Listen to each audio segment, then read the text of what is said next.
This program is brought to you by Penguin Books, the publisher of Einstein's God by Krista Tippett.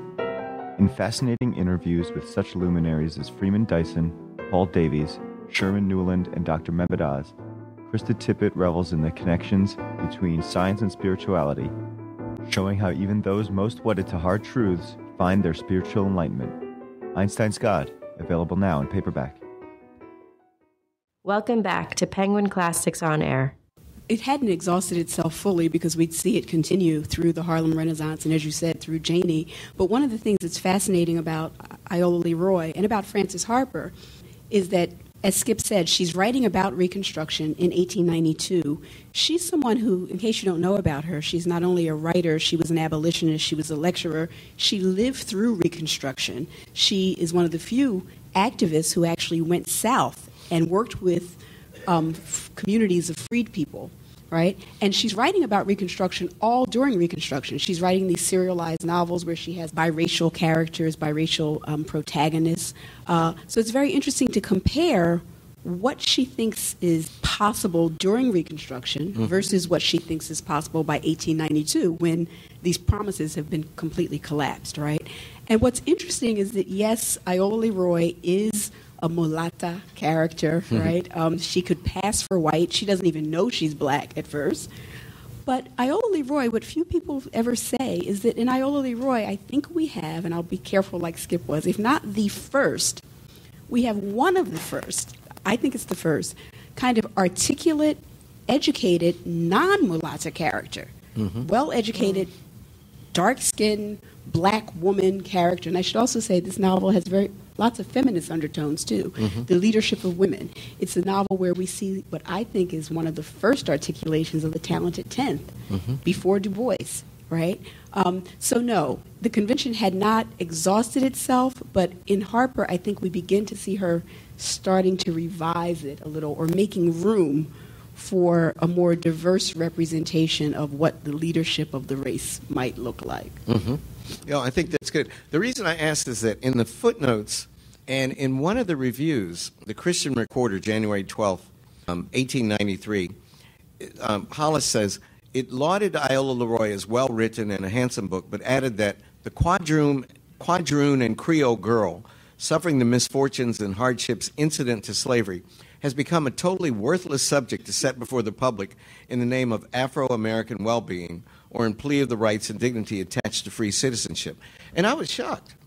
I was shocked precisely because, as you say, this convention goes on a long time. And as you all sit there and formulate your questions of us, I'm interested, and I know Farah and Dio are too, in your take on why all these novelists thought their protagonists had to be mulattoes or mulattas. Why the star of the show had to be Lena Horne, in effect. You know, this is the 19th century, a beautiful, brilliant black woman who is, like Farah said, she doesn't even know that she's black. And what work that was performing. You know, and I ask my students this all the time. I don't know. It's not like we're playing 20 questions. It's not like Jeopardy and we're going to flip the card over and tell you. We teach these books every year, and I try to figure it out. Was it an attempt to appeal to white people because she was so light, white readers? Was it, on the other hand, if a person is so light that no one knows it at the beginning, does that mean that race is not a biological concept, that it's socially constructed?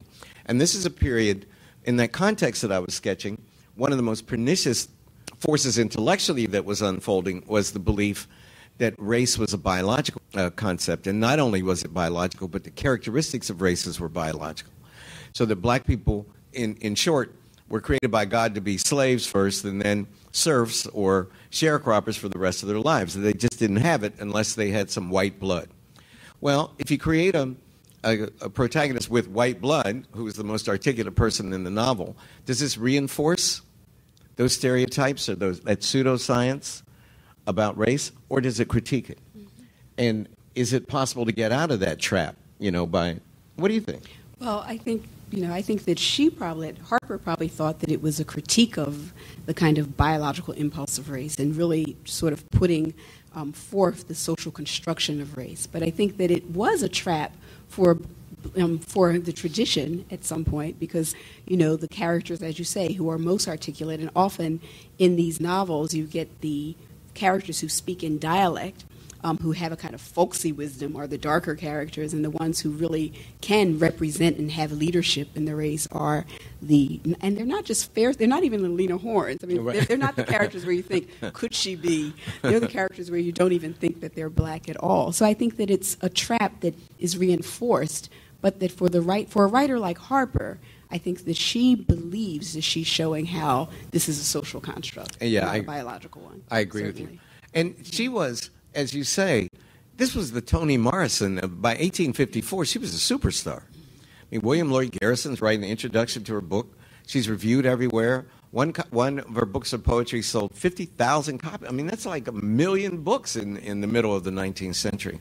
And she was 67 years old, I think, when she wrote this. It was very curious. And she, just to give you a sense of who she was, when Ida B. Wells, who's the kind of fiery anti-lynching activist and journalist, takes up her pen name, the pen name that she chooses is Iola, right, as a both kind of honoring the activism and the literary qualities of Harper and of her protagonist, Iola Leroy. You're listening to Penguin Classics on Air.